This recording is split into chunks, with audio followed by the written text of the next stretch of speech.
In this series, we're taking a close look at Project 2025, and what you can expect from this series is a summary of each chapter of the project from the lens of a social justice and human rights advocate. Each chapter in this series will be standalone, accompanied by page numbers, so you can verify the information yourself. The intent of this series is to inform all Americans of what is at stake, and while I do understand the argument of the lesser of two evils, this is indeed the case here. One is the lesser, the other is the subject of this series. To answer a few questions up front though, why this series and why now? The why is based on the prominence of Project 2025 and the manner in which it already changed the United States and how it will impact all Americans going forward if we do tempt our fate in the 2024 elections. The why now is based on the front and center positioning of Project 2025. Until the courts were stacked with judges sympathetic to Project 2025 or deeply involved in the construction of the project, the Christo-fascist agenda was in and of itself relatively unknown. However, since the courts are now stacked, which is evidenced by numerous rulings against social progress and a United States for all, the Heritage Foundation and its more than 80 Project 2025 supportive groups have changed gears, now using the project as a tool for recruitment. Their aim is to hand-select 50,000 Americans chosen by their theological identification and loyalty to a Christo-fascist president, be this Trump or any other Republican president, and then to immediately jump into action on January 20th, 2025. Now, these 50,000 Americans will take the places of currently employed 50,000 federal workers, ensuring that all departments will adhere to Project 2025 and directly report to the president without any form of oversight or public insight, and that includes the blindfolding of our public representatives. So why is the 2024 election more critical than others? Well, because the United States is in harm's way, not from the outside, but from enemies within. It is these enemies who capitalize on a united Republican front, taking advantage of a fractured Democratic voter base. Worse yet, the Democratic voting base is self-harming during these days, wanting to force a revolution where there is no time or opportunity to force the changes that this nation unequivocally, desperately needs. As the human desire for instant gratification demands, those who are aligning behind the immediate revolution rather than carefully planning out a revolution after the 2024 elections are over are writing the checks in blood of those who are marginalized and will be sent into the line of fire first. This leads us to the overall summary here. If Project 2025 is fully implemented, the United States will undergo drastic changes across social, economic, and political landscapes, significantly affecting public welfare, business environments, and the fundamental rights of all citizens. The decimation of public welfare and social safety nets will lead the charge. Project 2025 will dismantle essential safety nets, leaving vulnerable populations such as the elderly, the disabled, and the low-income community without critical support. Healthcare and unemployment benefits and Social Security will become inaccessible, exacerbating poverty and inequality across the entire United States.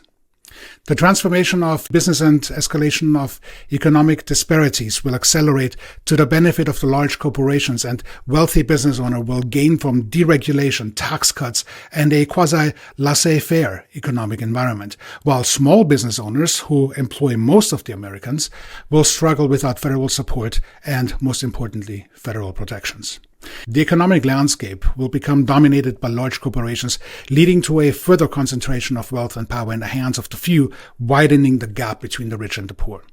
Then there are targeted impacts to specific demographics, such as the minorities and marginalized communities. These groups will face challenges due to reduced affirmative action and lesser protections against discrimination.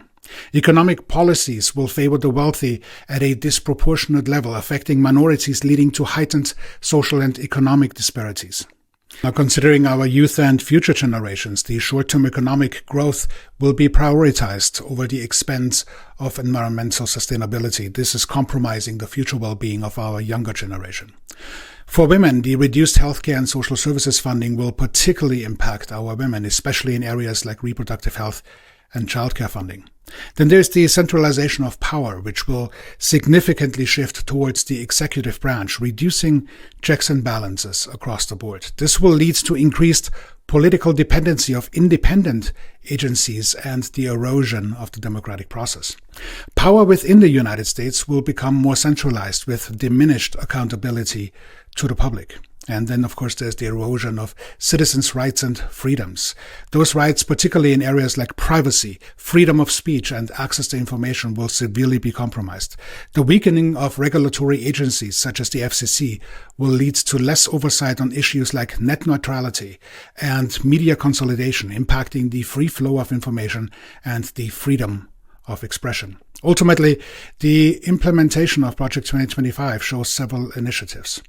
Those are aligned with Project 2025's vision and have already, to some degree, been implemented in the United States. Here are just some of their efforts. The government has actively reduced federal regulations in various sectors.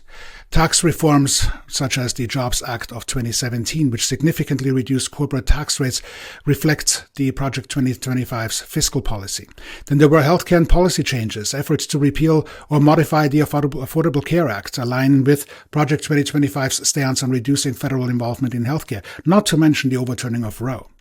In summary, the full implementation of Project 2025 will lead to a United States characterized by increased economic disparities, weakened social safety nets, and more centralized power structures, and, of course, the erosion of democratic values and citizens' rights. The impact on various demographics, particularly the vulnerable populations, will be profound and deeply concerning from a social justice perspective. Now, this only marks the end of the overall summary. Continue on to Section 1 of Project 2025.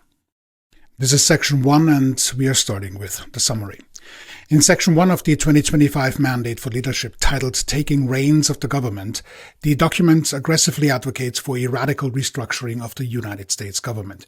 It calls for a substantial reduction in federal power, shifting responsibilities to state governments and the private sector. The section frames this change as a battle between what it terms woke revolutionaries and proponents of traditional American values and constitutionalism.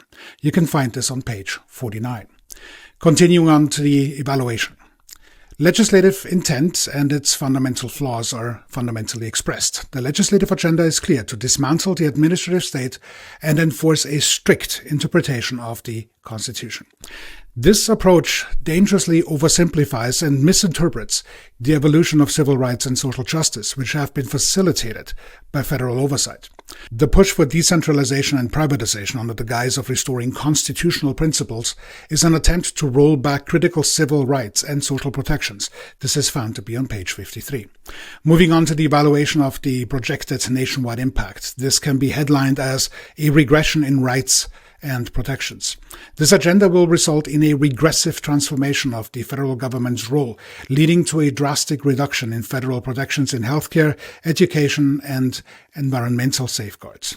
The variability in state laws will create a fragmented nation where rights and access to services depend heavily on one's state of residence, deepening the existing inequalities. This is on page 75. Moving on to the disproportionate effects on the vulnerable populations. The results will be a dire outlook for all vulnerable populations, including, of course, the disabled minorities and economically disadvantaged groups who will face the most severe of all consequences. Historically, they are reliant on federal protections. These groups will witness a catastrophic reduction in support. The decentralization of services will lead to a patchwork of protections, with some states willfully failing to uphold basic rights and services, exacerbating disparities and leaving the most vulnerable at the mercy of varying state policies and private sector priorities. This is to be found on page 53. Moving on to the critical evaluation from a social justice perspective. Project 2025 is unequivocally a threat to any form of social progress, particularly from a social justice perspective. The proposed changes pose a grave threat to civil and human rights, particularly as far as the advancement is concerned relating to the BIPOC community, who will be set back by decades. The reduction in federal oversight and the shift to state and private control will lead to a significant regression in civil rights and protections. This shift will create a society where rights are unevenly protected, and disparities in access to services and protections will not be maintained and likely exacerbated. The dismantling of the administrative state as a nation will weaken essential services and protections, undermining the federal commitment to equality and justice. This is on page 49. Now, summarizing section 1, it presents a vision that is, of course, deeply alarming from a social justice and civil rights standpoint. It proposes changes that will dismantle critical protections and services, leading to increased disparities and weakening of the collective commitment to civil rights and social justice. This approach, if implemented, will present a profound and detrimental shift in American society, particularly impacting vulnerable populations and undermining the principles of equality and justice, which we've already been challenged by before Project 2025. The vision presented in this section, while framed as a return to constitutional principles, blatantly overlooks the critical role of federal oversight and how it has managed the advancing of civil rights and social justice. It represents a step back in the ongoing struggle for equality and justice, potentially undoing decades of progress, leaving the most vulnerable populations without protections that they so definitely need and deserve. Onward to Section 2.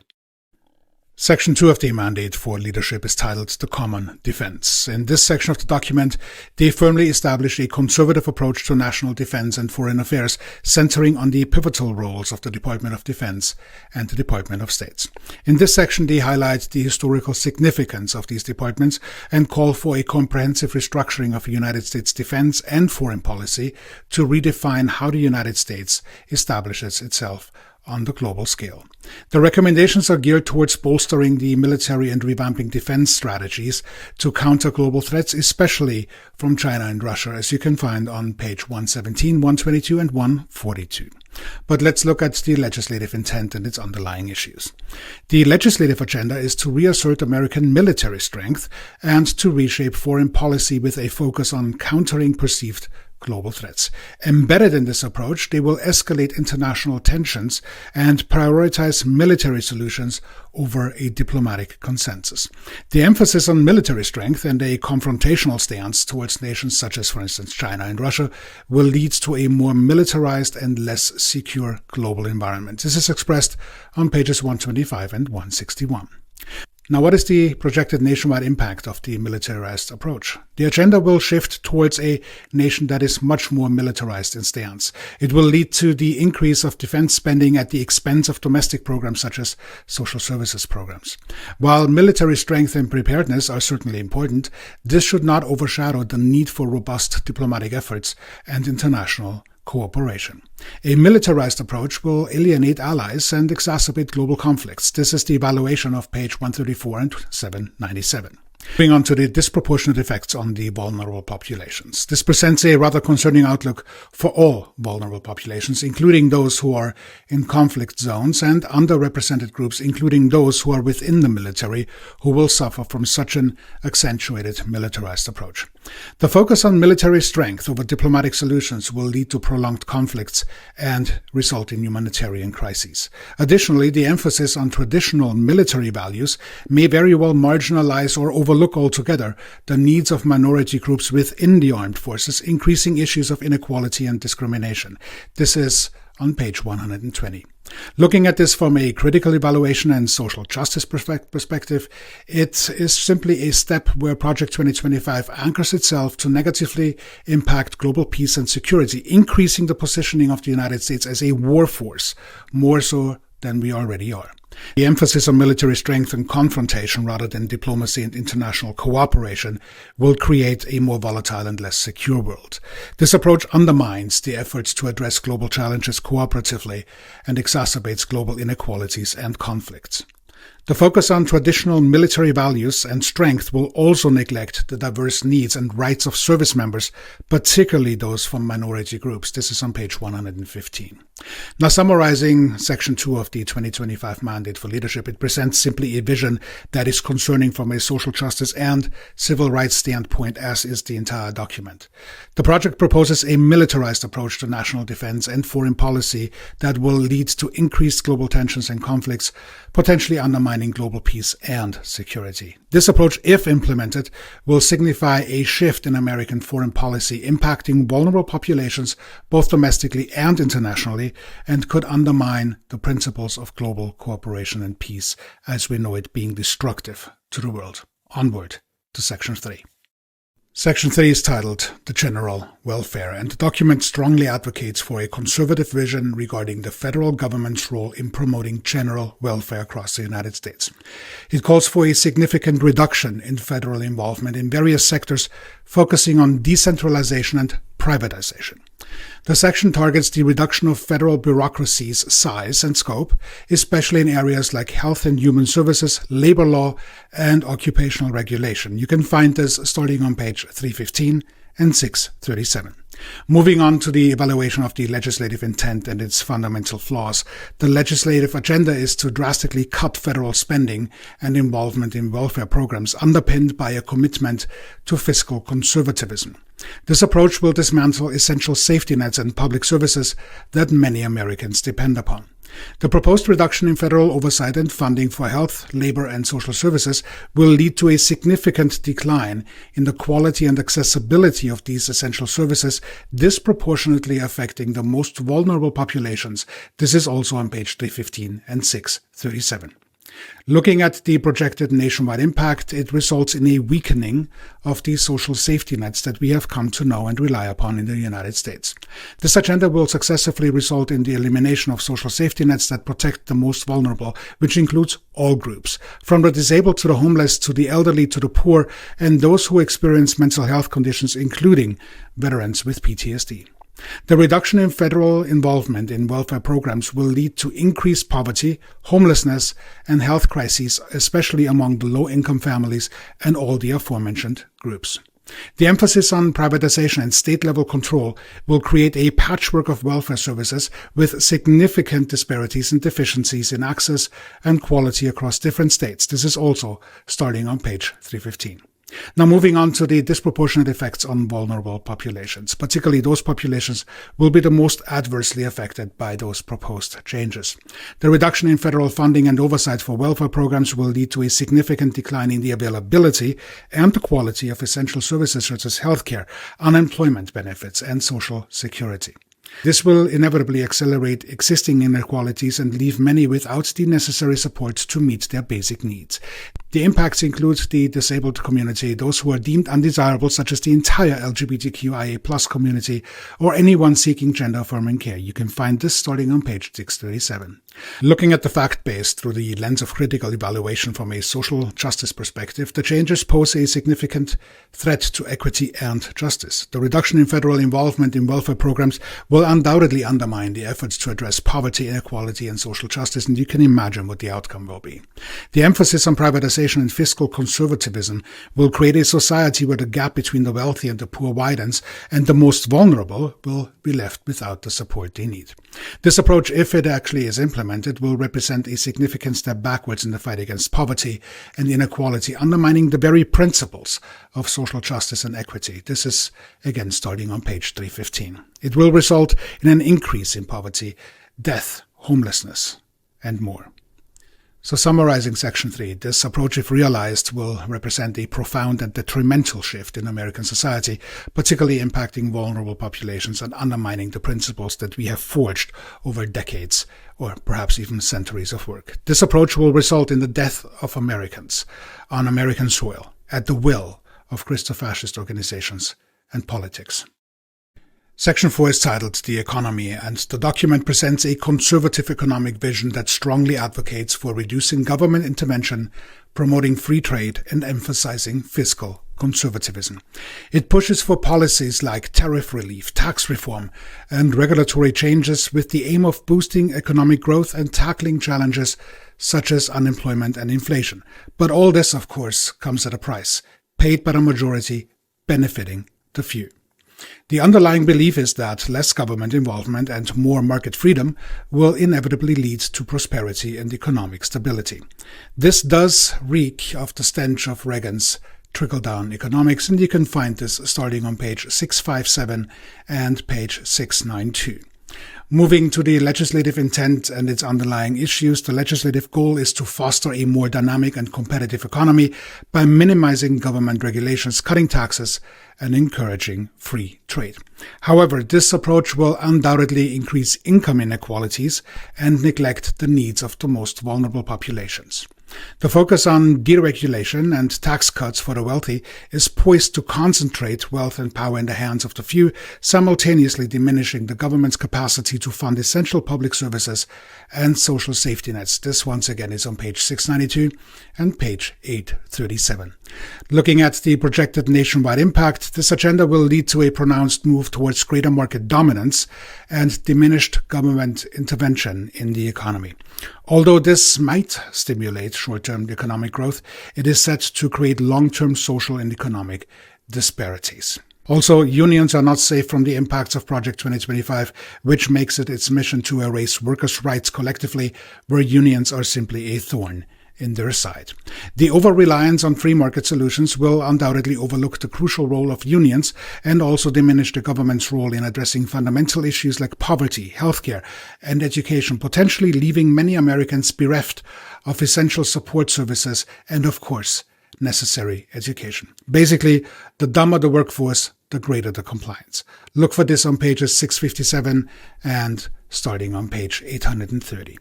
There will also be disproportionate effects on the vulnerable populations, which is the common thread throughout all of Project 2025. Vulnerable groups include, of course, the low-income families, the elderly, and minorities, who will be disproportionately affected by these economic policies. Ultimately, the reduction in government spending on welfare programs and public services, including public education, combined with tax cuts favoring the affluent, will escalate poverty and inequality while it lines the pockets of the ruling class. This approach blatantly ignores the necessity for a balanced economic nation that ensures both growth and social equity, and you can find all this starting on page 692 and 837. Now onwards to the critical evaluation from the lens of social justice. From that standpoint, the proposed changes pose a significant threat to diversity, equity, and inclusion, setting back the entire BIPOC community who has fought so hard to maintain some semblance of equity, diversity, and inclusion. The emphasis on deregulation, tax cuts for the wealthy, and the reduced government spending on social programs will pronounce existing social and economic disparities. This strategy will create a society where the gap between the rich and the poor widens dramatically, leaving everyone but the select few without the support that they need to thrive. The focus on market solutions neglects the vital role of government in promoting social justice and equity, potentially leading to a more divided and definitely more unequal society. And again, you will find this starting on pages 657 and page 692. Now, in summary of Section 4, it proposes an economic policy package that prioritizes market freedom and fiscal conservatism at the expense of social equity and public welfare. If implemented, these policies will lead to increased economic disparities and a weakening of the social safety net that protect American societies. And the damages will be enormous, as well as over time reduce the United States to more of a labor camp than we already are. Onward to the final section. Section 5 is titled Independent Regulatory Agencies. In this section, Project 2025 addresses the role and functioning of various independent commissions and agencies within the United States government. It highlights the constitutional challenges posed by these agencies due to their semi-autonomous nature and the limited control the president has over them. The section calls for reforms to align these agencies with conservative principles, focusing on transparency, accountability, and efficiency. However, none of these attributes are public-facing, as the aim is that all such agencies directly report to the president without checks and balances in between. The key agencies discussed in the document include the Federal Communications Commission, the Federal Election Commission, the Federal Trade Commission, the FBI, and basically any other federal agency. You can find this starting on page 857, page 861, and page 869. Considering the legislative intent and its underlying issues, the goal is to reshape these agencies to reduce their autonomy and increase presidential oversight. This approach eliminates all agencies to function independently, which was originally the preamble to work towards a fair and unbiased regulation. With that, the push for reform under conservative principles is set to weaken regulations that protect consumer rights, environmental standards, and fair practices, as well as due process, rendering these agencies less effective in addressing public interest issues. You can find this once again on page 857 and page 861.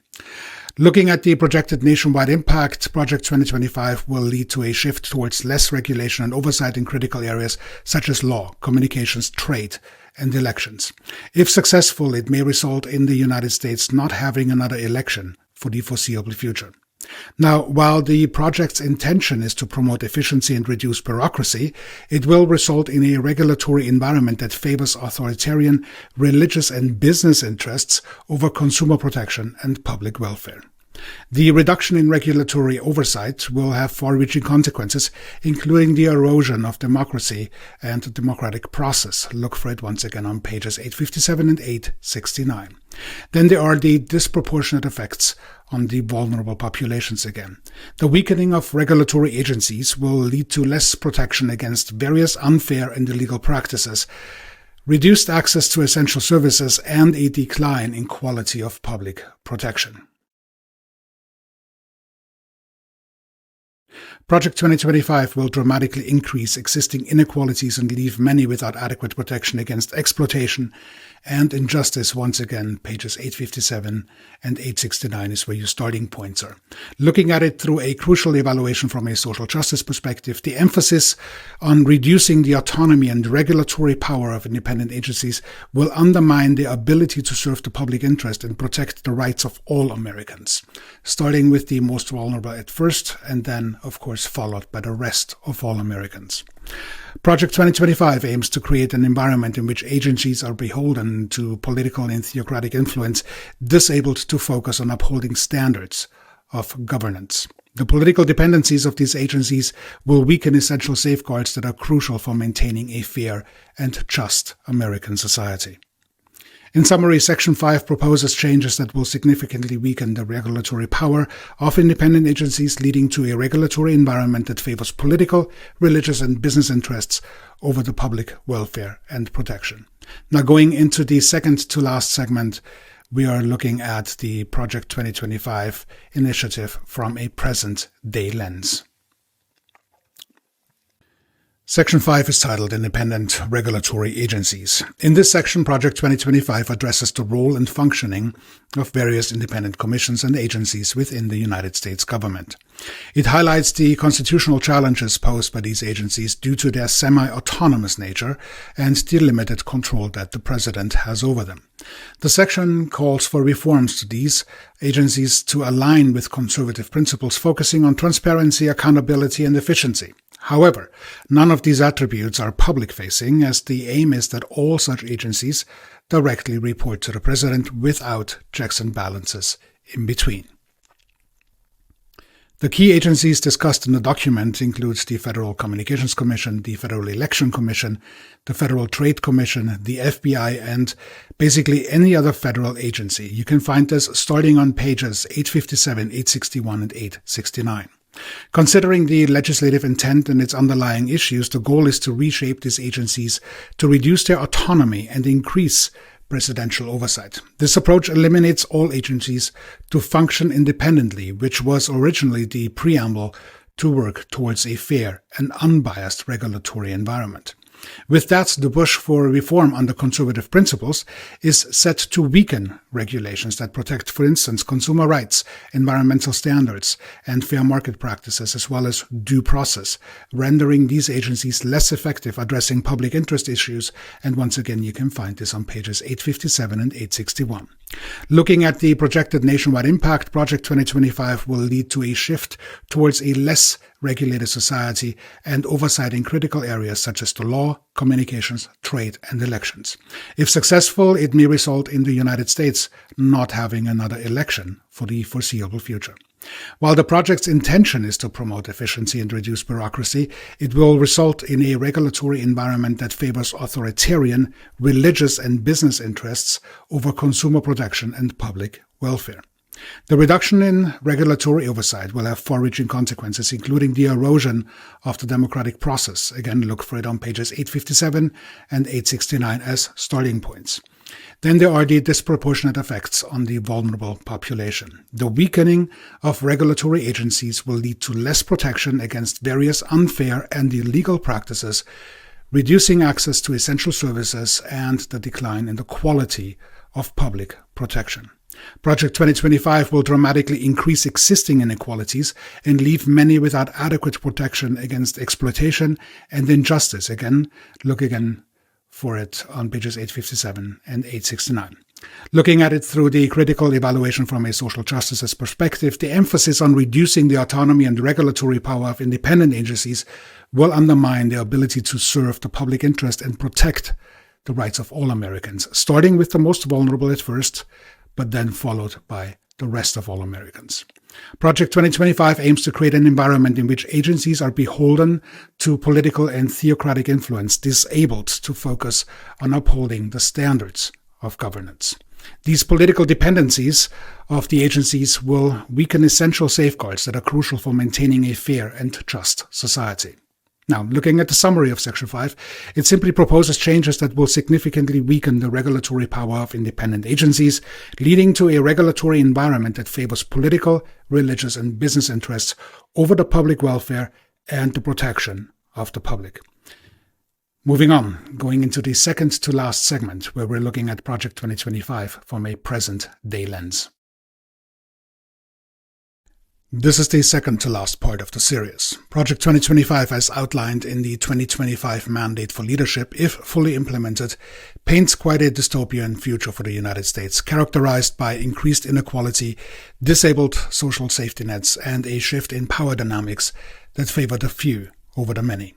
The vision it presents, when viewed through a critical lens, suggests a future where the foundational principles of equity, justice, and democratic governance are murdered, only to be followed by Americans to succumb to the same fate. Let's look at the chapters one more time, but this time with examples. Section 1 was titled Taking Reins of the Government. The radical restructuring proposed in this section would lead to a fragmented nation, reminiscent of a patchwork quilt, but each patch representing starkly different realities in terms of rights and services.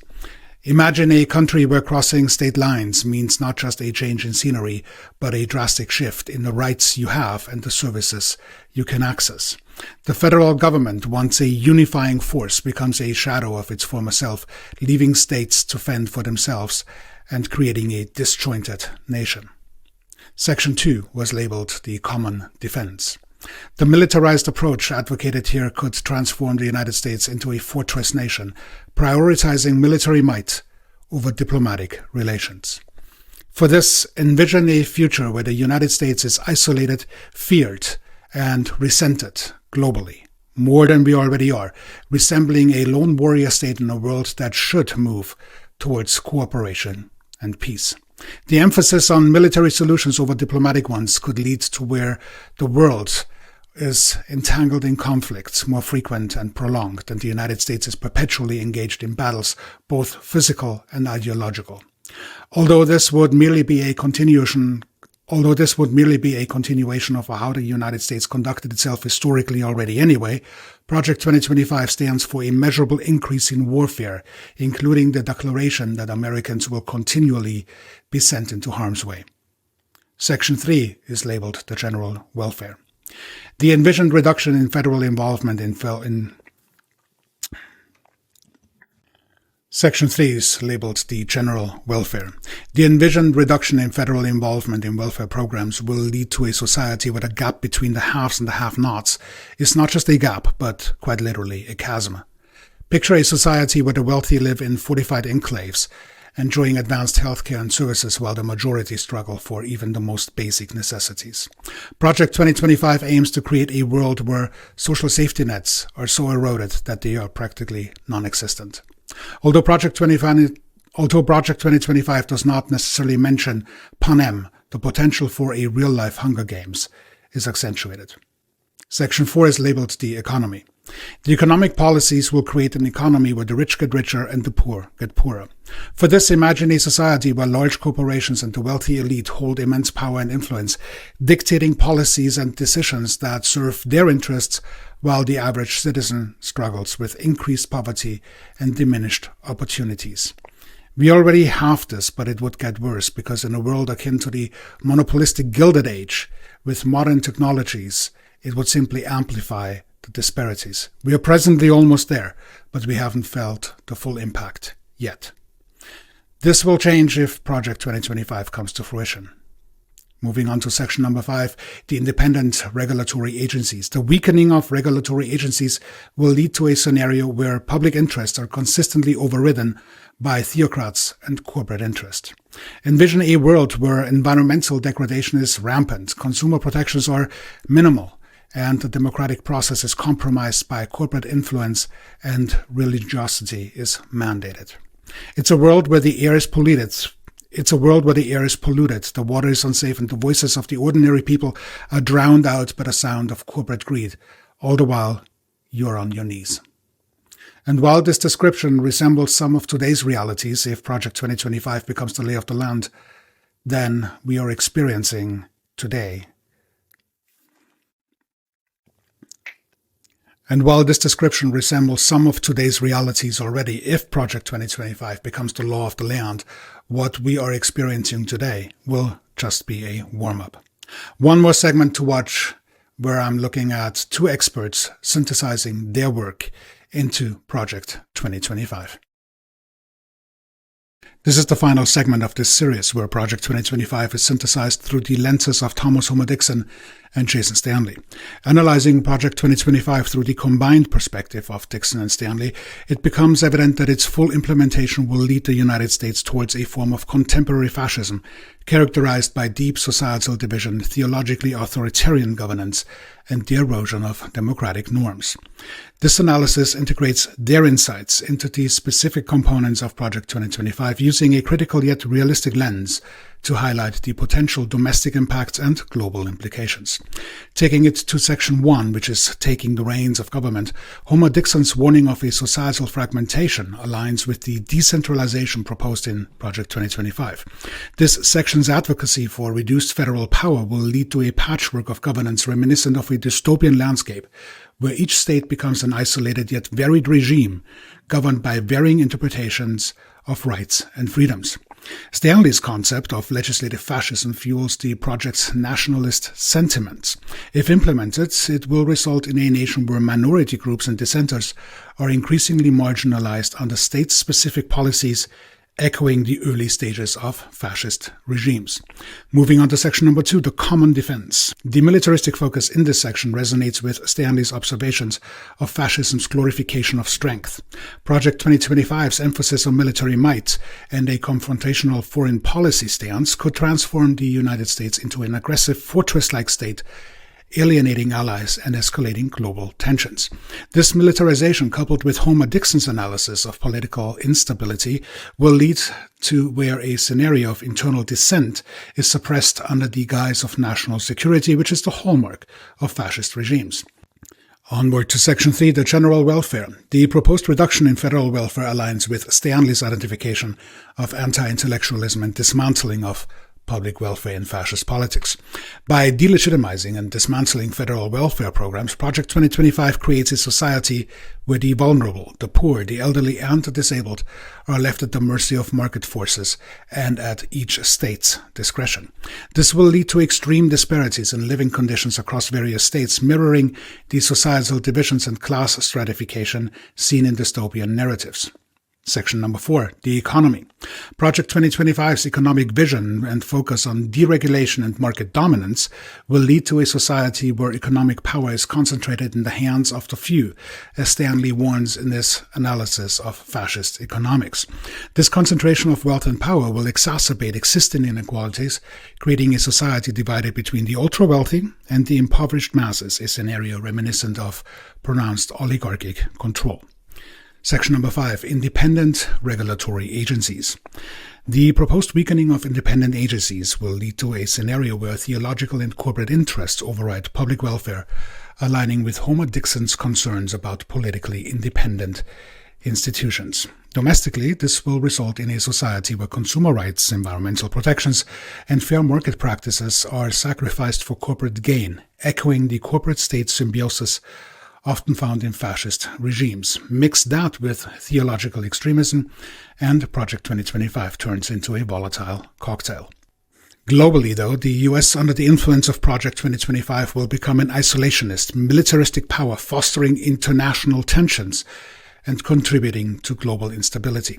The retreat from multilateralism and cooperative global efforts, especially in addressing climate change and human rights, will lead to a more fragmented and conflict-prone world. The US's shift towards theocracy, authoritarianism, and nationalism will embolden similar movements worldwide, leading to a domino effect of declining democratic values and human rights standards globally.